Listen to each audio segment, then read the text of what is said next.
Sabe aquela história que depois que você lê, você sente uma vontade enorme de tomar um banho na mesma hora? Porque você está se sentindo sujo de ter lido aquela história, você está com um clima pesado, com a uruca pesada. É o que você vai sentir lendo O Navio Negreiro.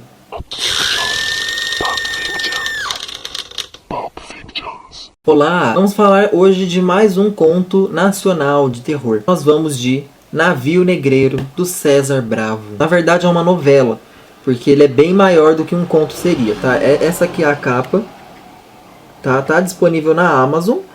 E, se não me engano, essa novela faz parte do livro Calafrios da Noite. Gente, eu não sei se eu tô falando merda. Então, confiram aí depois, tá? Na Amazon. Eu vou deixar o link desse conto lá embaixo, mas se ele fizer parte mesmo do Calafrios da Noite, compensa mais você comprar o Calafrios da Noite, porque tem outros contos, né? Então assim, gente, faz um tempinho já que eu li O Navio Negreiro, tá? Então eu acho que eu não vou lembrar muito dos detalhezinhos, tá? Mas eu vou dar aqui um geral sobre o que é essa história. Então a história inteira ela vai se passar numa prisão, num presídio na verdade, né? Só que, gente, César Bravo, claro que ele não vai fazer um presídio cheio de luxo, né? Ele vai colocar o que há de pior dentro de uma prisão. Então assim, gente, o clima dessa prisão é nojenta, entendeu? É podre, é imunda, sabe? As pessoas são mais imundas ainda. O conto já vai começar com a morte de um desses presos, né? O protagonista, né, da história, que é o Manfredini, que ele é um policial dessa prisão, ele acaba matando um preso ali, né? Se não me engano é Santos o nome desse preso. E os motivos que levaram ele a matar eu não vou contar, né? Porque eu não vou ficar revelando a história inteira. Mas então ele mata esse cara e aí ele faz tudo parecer um acidente, ali um suicídio, né? E por aí vai. O que acontece? Na cela desse preso, onde ele morreu, digamos que passa a ficar meio que mal assombrada aquela cela, né? Então todo mundo que entra ali vai sair dali ferido ou vai morrer. Ela fica mal assombrada mesmo, sabe? Tanto que os presos começam a levar até oferendas pro espírito do cara que morreu ali. Alguns assassinatos vão acontecendo, não me lembro se é um ou dois, mas algumas pessoas morrem dentro daquela cela.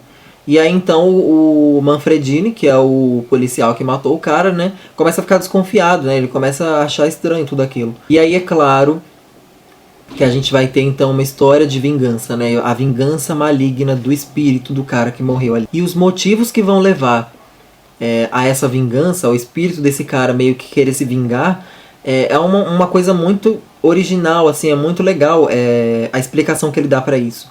Então assim, gente, eu não posso falar mais do que isso, porque senão vai ser spoiler. E o final desse conto é muito interessante, é muito incrível, eu quero que vocês leiam. Então eu não vou falar mais nada a partir daí. O que o César Bravo conseguiu criar nisso? Literatura noir. O que é literatura noir? Já falei em algum outro vídeo.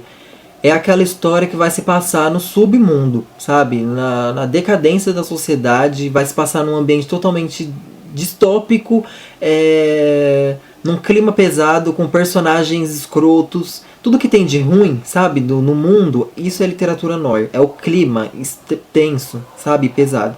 E esse conto é noir também. Assim, não fique pensando que você vai ler um conto desse e vai imaginar um final feliz, ou você vai achar que é muito pesadinho. Pessoas politicamente corretas não leiam esse livro, porque com certeza vocês vão se ofender de algum jeito com a escrita dele. O César Bravo, digamos que ele é muito bom em escrever sobre o que há de pior. Essa história, gente, ela tem sim um clima muito pesado. É tenso, sabe? Ó a minha cara, como é que tá?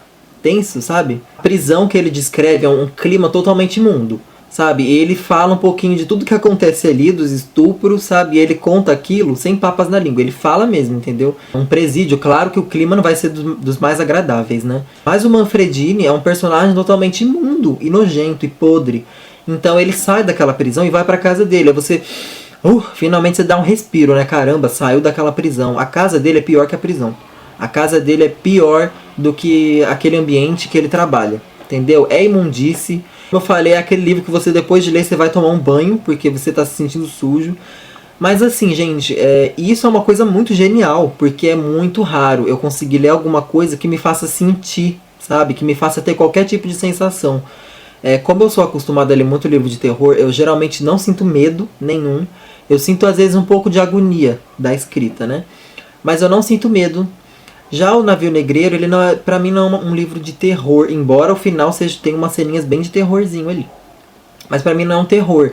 Pra mim é um livro noir mesmo, sabe? É um livro pra te fazer se sentir pesado. É um livro pra fazer você sentir esse clima tenso. Então, gente, com respeito aos personagens, eu sempre gosto de falar um pouco dos personagens. Não vai ter mocinhos e nem vilões. Autores como César Bravo, Richard Matheson também, né, que escreveu Hell House, pelo menos dessas duas escritas que eu consegui analisar, eles conseguem construir e desenvolver o personagem muito bem. Então não é preciso você estender 5 capítulos para narrar a história de um personagem. Um personagem ele não é bem desenvolvido só por você narrar a história de vida dele desde a infância, por exemplo. Entendeu? Isso não é necessário. Para um personagem ser bem construído, você precisa, digamos que, ou pegar muita raiva dele, ou você se cativar por esse personagem. Se você consegue atingir essas emoções, o personagem é bem construído. Entendeu? No sentido, pelo menos dos personagens das histórias do César Bravo que eu já li, são personagens assim, reais, são personagens humanos, são pessoas de verdade. Sabe? Não vai ter o herói, essas coisas não existem, sabe? Não vai ter o herói, a mocinha apaixonada, sabe? Vai ter pessoas reais com problemas, vai ter gente filha da puta, que é o que existe realmente. E ele consegue passar pra gente esse sentimento. Por exemplo, o Fredini mesmo, do Navio Negreiro, o protagonista, é um personagem que você torce pra se ferrar o livro inteiro, porque ele é um personagem desgraçado. Então, ele consegue construir impecavelmente um personagem, entendeu?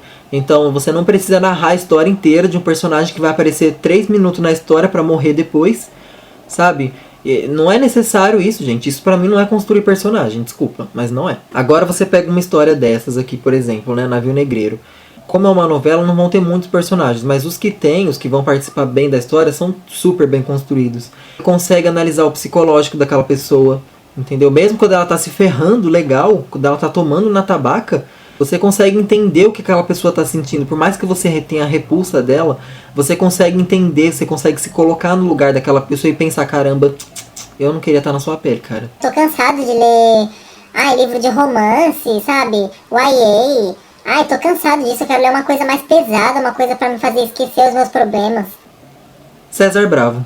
Sabe quando você tá naquele clima de que, meu Deus, a minha vida tem tanto problema, eu queria ver uma coisinha pior do que a minha vida, pra mim ver os meus problemas como pequenininhos.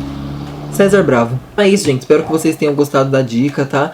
Leiam sim, não é só o gore, não é só as tripas ali, aquele clima pesado. Ele traz realmente uma coisa do que pensar, principalmente no final da história.